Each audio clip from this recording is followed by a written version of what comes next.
Terima kasih buat tim Kominfo yang sudah fasilitasi video conference malam ini. Untuk teman-teman pers, saya berharap kita semua dalam keadaan sehat. Yang baru berbuka puasa, selamat berbuka puasa. Tentu saja doa dan harapan kami tim gugus, semoga ibadah puasa bulan suci Ramadan ini menjadi berkat tersendiri bagi kita di Kabupaten Mimika. Amin. Saya menyampaikan banyak terima kasih buat tim pers gugus COVID Kabupaten Mimika, yang mana selain menyampaikan informasi terkini, perkembangan kasus COVID-19, perkembangan kebijakan maupun langkah-langkah pemerintah daerah Kabupaten Mimika, tapi tim COVID sudah membuktikan bahwa mereka punya semangat untuk memutus rantai penularan, yaitu dengan melakukan deteksi dini, dengan tes antibodi, tes cepat yang tadi siang sudah diselenggarakan. Tim pers yang terdiri dari tim Kominfo maupun teman-teman pers yang ada di Kabupaten Mimika, tadi sebanyak 20 orang yang sudah melakukan tes cepat. Dari hasil tes cepat ini menunjukkan ada 4 yang positif, sehingga kami berharap besok kita bisa jumpa untuk melakukan wawancara lebih mendalam dengan tim dokter, dan selanjutnya kami akan melakukan tracing kontak. Dan saya pikir ini bukan aib, ini satu kemajuan, kesadaran akan hak terhadap bebas dari COVID, sehingga untuk teman-teman yang tadi sudah tes, saya berharap tetap melakukan isolasi mandiri di rumah, tetap menggunakan masker, tetap mencuci tangan pakai sabun. Dan menurut kami, kita semua di Timika memiliki peluang yang sama untuk tertular. Oleh karena itu, ini merupakan satu langkah maju dan sudah pasti menjadi contoh untuk teman pers yang ada di Provinsi Papua, yang ada di nasional, supaya bisa mengikuti langkah ini. Yang kedua, kami perlu menyampaikan bahwa pada hari ini dilaporkan ada 4 PDP baru yang berasal dari Rumah Sakit Tembagapura, yaitu 3 orang, kemudian dari Rumah Sakit Mitra Masyarakat berjumlah 1 orang. PDP yang terkonfirmasi COVID-19 hari ini sebanyak 12 orang. Kemudian ODP yang terkonfirmasi COVID-19 positif 1 orang. Kemudian OTG yang terkonfirmasi COVID-19 sebanyak 7 orang. Dengan demikian, PDP kita hari ini berjumlah 62 orang. Perlu kami laporkan bahwa hari ini berdasarkan hasil pemeriksaan real time atau RT-PCR, dilaporkan 20 orang terkonfirmasi positif COVID-19. 1 dari RSUD Mimika dan 19 dari Rumah Sakit Tembagapura. Perlu kami sampaikan, COVID-19 yang sedang diisolasi di rumah sakit, yaitu RSUD Mimika, merawat 15 orang, kemudian shelter merawat 7 orang, dan 1 orang dalam pengawasan RSUD Mimika. Jadi total keseluruhan RSUD Mimika adalah 23 orang. Sementara di Rumah Sakit Tembagapura sedang merawat dan juga melakukan isolasi terhadap 48 orang pasien yang terkonfirmasi COVID-19. Untuk PDP yang dirawat sampai sore hari ini berjumlah 31 orang, yaitu RSUD Mimika sebanyak 4 orang, Rumah Sakit Mitra Masyarakat sebanyak 7 orang, Rumah Sakit Tembagapura sebanyak 20 orang. Kemudian perlu kami laporkan dari 20 kasus terkonfirmasi COVID-19 dari RSUD sudah dipastikan merupakan hasil tracing kontak dari kasus 002 inisial YTM. Kami lanjutkan untuk perkembangan ODP. Hari ini ditemukan dan ditetapkan 24 orang ODP baru. Dari RSUD Mimika itu 1 orang, kemudian hasil tracing kontak sebanyak 23 orang. Jumlah ODP di Mimika sampai sore hari ini berjumlah 299 orang. Kemudian ODP yang melakukan isolasi secara mandiri itu 293 orang. Untuk gambaran OTG hari ini ada 47 orang yang ditetapkan dalam status sebagai orang tanpa gejala, yaitu dari RSUD Mimika sebanyak 2 orang, Rumah Sakit Tembagapura sebanyak 13 orang, dan hasil tracing kontak sebanyak 32 orang. Dengan demikian, jumlah OTG di Mimika sampai malam hari ini berjumlah 686 orang. Berikut nama-nama 20 orang yang telah dinyatakan terinfeksi virus corona. Saya coba bacakan. Yang pertama, kasus 068, laki-laki usia 41 tahun, beralamatkan Jalan Mente, Kelurahan Sempan, Distrik Mimika Baru, yang merupakan kontak erat dari kasus 002. Kemudian kasus 069 dengan inisial LBJ 5 Bravo Juliet, laki-laki 54 tahun, beralamatkan di Tembagapura, Kelurahan Tembagapura, Distrik Tembagapura. Selanjutnya kasus 070 dengan inisial KSW atau Kilo Sera Whisky, laki-laki usia 44 tahun, beralamatkan Kelurahan Tembagapura, Distrik Tembagapura. Selanjutnya kasus 071 dengan inisial RMH, Romeo Mike Hotel, RMH, laki-laki usia 22 tahun, beralamatkan Kelurahan Tembagapura, Distrik Tembagapura. Selanjutnya kasus 072 dengan inisial YJS, Yankee Juliet Sera, YJS, laki-laki usia 27 tahun, Kelurahan Tembagapura, Distrik Tembagapura. Kemudian kasus 073 dengan inisial MYN, Mike Yankee November, laki-laki usia 39 tahun, Kelurahan Tembagapura, Distrik Tembagapura. Selanjutnya kasus 074 dengan inisial WTH, Whiskey Tango Hotel, berjenis kelamin laki-laki usia 51 tahun, beralamatkan Kelurahan Tembagapura, Distrik Tembagapura. Kemudian yang berikut kasus 075 dengan inisial ATW atau Alpha Tango Whiskey, berjenis kelamin laki-laki usia 49 tahun, alamat Tembagapura, Distrik Tembagapura. Selanjutnya kasus 076 dengan inisial JNM, laki-laki usia 52 tahun, alamatnya Kelurahan Tembagapura, Distrik Tembagapura. Setelah itu kasus 077 inisial STN, Sera Tango November, laki-laki usia 51 tahun, beralamatkan Kelurahan Tembagapura, Distrik Tembagapura. Kemudian kasus 078 dengan inisial LKT atau 5 Kilo Tango, laki-laki usia 53 tahun, beralamatkan Kelurahan Tembagapura, Distrik Tembagapura. Berikutnya adalah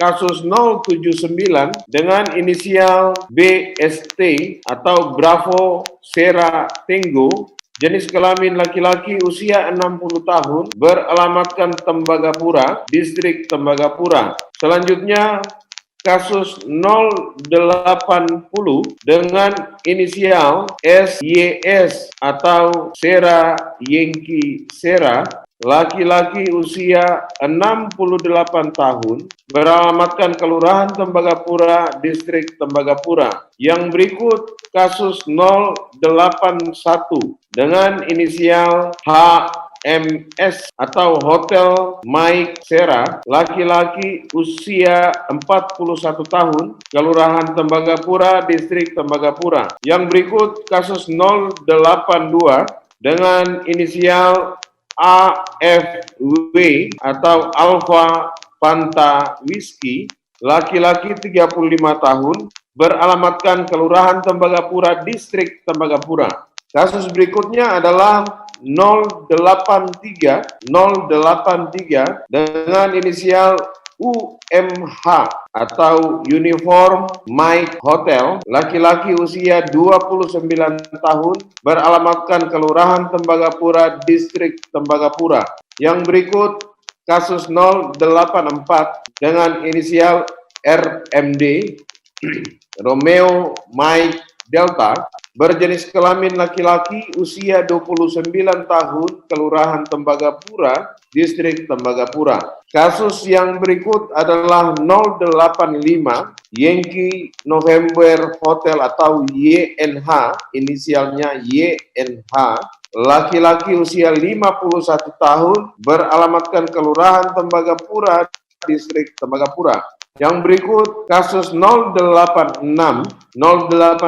dengan inisial DRG atau Delta Romeo Golf, jenis kelamin laki-laki, usia 45 tahun, Distrik Tembagapura, Kelurahan Tembagapura, Distrik Tembagapura. Dan yang terakhir, kasus 087 dengan inisial VTH atau Victor Tango Hotel, berjenis kelamin laki-laki, usia 52 tahun, beralamatkan Kelurahan Tembagapura, Distrik Tembagapura. Demikian yang bisa kami sampaikan perkembangan COVID-19 di hari ini, Sabtu tanggal 2 Mei tahun 2020. Meningkatnya kasus ini merupakan gambaran bahwa pelacakan kasus, pencarian kasus ini sedang berjalan. Namun yang memang harus bisa diantisipasi adalah kecepatan penularan ini. Ini terbukti bahwa penyebab utama adalah pergerakan manusia.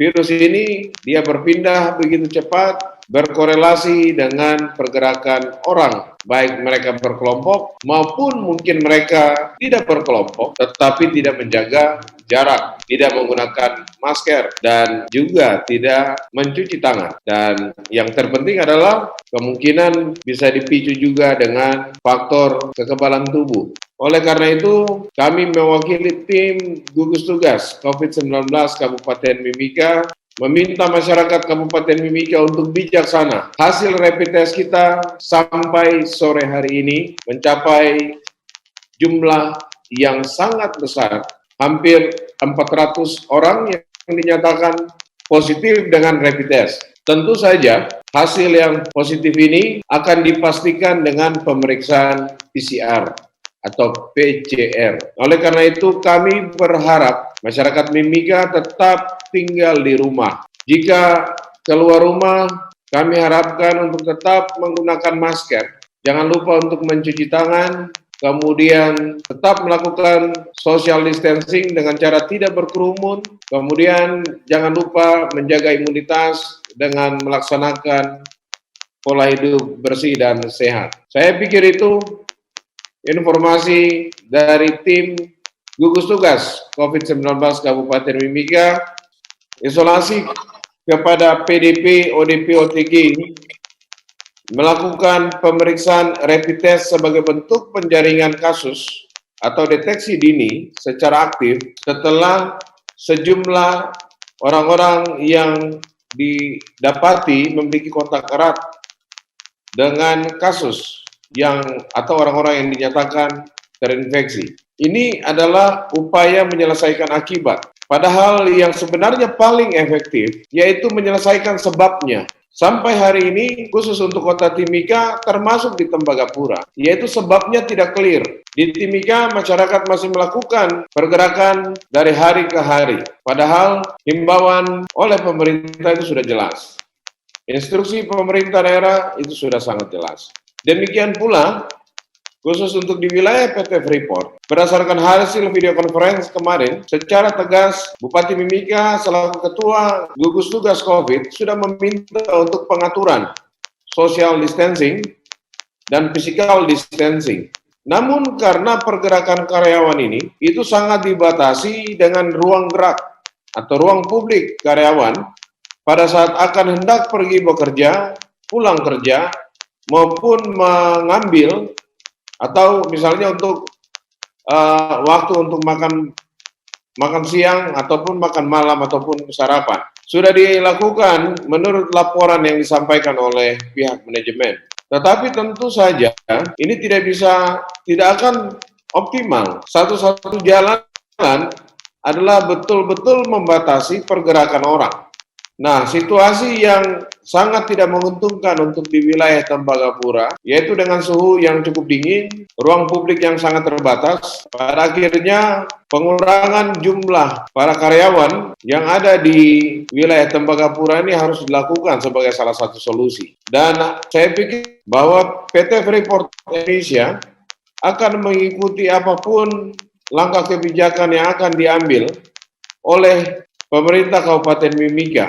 Pada tanggal 4 Mei mendatang akan dilakukan pertemuan evaluasi tim gugus tugas COVID-19 Kabupaten Mimika, sehingga di tanggal 6 Mei kita akan mendapat gambaran apa langkah pemerintah Kabupaten Mimika selanjutnya untuk mengatasi cepatnya penularan COVID-19 di Kabupaten Mimika. Yang berikut adalah PCR yang akan disetting baik di Rumah Sakit Tembagapura dan di RSUD. Di Tembagapura sementara sedang berjalan, sementara di RSUD Mimika saat ini memang sudah dipersiapkan cartridge untuk gene expert ada tersedia, namun kami sedang meminta lembar assessment supaya tim di provinsi bisa mendapat benar-benar gambaran yang ada di RSUD Mimika, tidak hanya dari teknis pelaksanaannya, tetapi juga dari teknis sumber daya yang tersedia sampai pengelolaan limbahnya. Itu terkait dengan PCR. Semoga di RSUD Mimika pun, saya pikir berdasarkan lembar assessment, maka tim Dinkes Provinsi bisa membantu Pemda Mimika, dalam hal ini RSUD Mimika, untuk mempercepat settingan untuk laboratorium PCR yang ada di RSUD Mimika. Kemudian yang berikut adalah terkait dengan penambahan kasus dan kecepatan kasus. Kalau melihat secara histori jumlah kasus yang positif, baik yang sudah terkonfirmasi menurut riwayat perjalanan, kemudian sejumlah kasus yang positif dengan rapid test, di mana jumlah imunoglobulin G-nya juga sangat banyak, ditambah dengan kombinasi antibodi IgG dan IgM yang positif juga banyak, kami berpikir bahwa inilah momen kami bisa menemukan kasus. Andai kata di bulan Februari atau di bulan Maret, mulai tanggal 17 Maret, rapid test ini tersedia, kasus di Timika sebenarnya sudah bisa kita potret. Tetapi rapid test di Timika baru tersedia melalui pemesanan dari pemerintah Kabupaten Mimika yang disetujui atau yang direkomendasikan oleh Badan Nasional Penanggulangan Bencana. Rapid testnya baru tersedia dalam 5 hari terakhir. Dan menemukan kasus ini adalah membongkar gunung es. Ini adalah suatu keberhasilan bagaimana menemukan kasus-kasus yang tidak bergejala. Jadi memang masyarakat melihat kasus tambah banyak, ini berarti ketidakberhasilan tim gugus. Kami mau tegaskan di sini, kasus TB yang tinggi, kasus HIV yang tinggi, kasus malaria yang tinggi di Kabupaten Mimika, itu menggambarkan kemampuan surveillance pengendalian penyakit menular. Secara nasional, jumlah orang Indonesia yang secara sadar untuk datang mengakses layanan kesehatan dalam rangka deteksi dini itu tidak lebih dari 30%. Artinya apa? Penduduk di Mimika yang secara sadar mau melakukan pemeriksaan itu masih sangat rendah, sehingga hal atau langkah yang dilakukan adalah melakukan pelacakan kasus secara aktif. Menemukan COVID-19 secara dini melalui rapid test, ini adalah kasus yang dilakukan secara aktif. Kita boleh buktikan, yaitu jumlah PDP, jumlah OTG, atau jumlah kasus COVID yang dilaporkan di RSUD Mimika, itu menunjukkan penurunan. Kenapa demikian? Karena tim penyelidikan epidemiologi ini sudah menemukan di awal. Menemukan di awal ini memberikan gambaran bahwa selanjutnya penanganan untuk isolasi, penanganan untuk melanjutkan pemeriksaan konfirmasi PCR, dan persiapan sumber daya kesehatan di rumah sakit, ini harus betul-betul bisa dipersiapkan. Tidak seperti di bulan Maret, ketika kasus langsung ditemukan di rumah sakit, kemudian dengan sumber daya yang terbatas saat itu, mau tidak mau, suka tidak suka, kita men-tracing kontak-kontak erat. Kami bersyukur bahwa dari sejumlah kasus, mulai dari kasus pertama sampai kasus hari ini, sudah lebih dari 300 orang kontak erat dekat yang dinyatakan sembuh. Nah, yang hari ini kami lakukan, ini adalah menyelesaikan akibat. Untuk menyelesaikan sebab, supaya kasus jangan banyak, kuncinya ada di masyarakat, yaitu tetap tinggal di rumah. Masyarakat boleh melihat kasus ini meningkat akibat kegagalan. Saya mau sampaikan, tidak, inilah keberhasilan menangkap kasus yang tidak bergejala. Hari ini sudah terbukti banyak orang yang tidak punya gejala apapun, baik dia di sektor pemerintah, di sektor kepolisian, di fasilitas kesehatan, ternyata banyak yang positif. Dan kalau kami telusuri riwayat perjalanannya dalam 1-2 bulan terakhir, sebenarnya paparan ini sudah terjadi itu di bulan-bulan sekitar bulan Februari atau selambat-lambatnya di pertengahan Maret. Namun kami baru temukan di akhir April dan awal Mei. Jadi yang hari ini sedang kami lakukan adalah menyelesaikan akibat, yang tentu saja diharapkan tidak terjadi meningkatnya angka kesakitan, terutama angka kematian jangan sampai meningkat. Kunci hari ini ada di masyarakat, yaitu stop bergerak, stop melakukan mobilisasi, tetap tinggal di rumah. Kita tahu bersama bahwa penyakit tidak menular secara nasional ini masuk dalam salah satu masalah kesehatan di kabupaten di Indonesia, termasuk kita di Kabupaten Mimika. Hipertensi, penyakit jantung, penyakit ginjal, gangguan ginjal. Nah, oleh karena itu, salah satu langkah yang dilakukan oleh manajemen PT Freeport, karena penyakit-penyakit tidak menular ini memiliki hubungan yang sangat kuat, terutama pada kelompok usia di atas 50 tahun, maka langkah yang dilakukan oleh manajemen PT Freeport, yaitu memberikan kesempatan untuk para karyawannya yang berusia di atas 50 tahun, kemudian mereka yang mungkin usia lebih muda, kurang dari 50 tahun, tetapi memiliki riwayat penyakit tidak menular, seperti diabetes ataupun gangguan jantung, maka akan diberikan kesempatan untuk kembali ke rumah untuk bisa beristirahat, karena bagaimanapun sudah bisa diprediksi bahwa jika para karyawan ini tetap berada di lokasi Tembagapura, maka mereka akan rentan untuk sakit dan akan lebih parah karena penyakit komorbidnya yang sedang diderita oleh orang tersebut.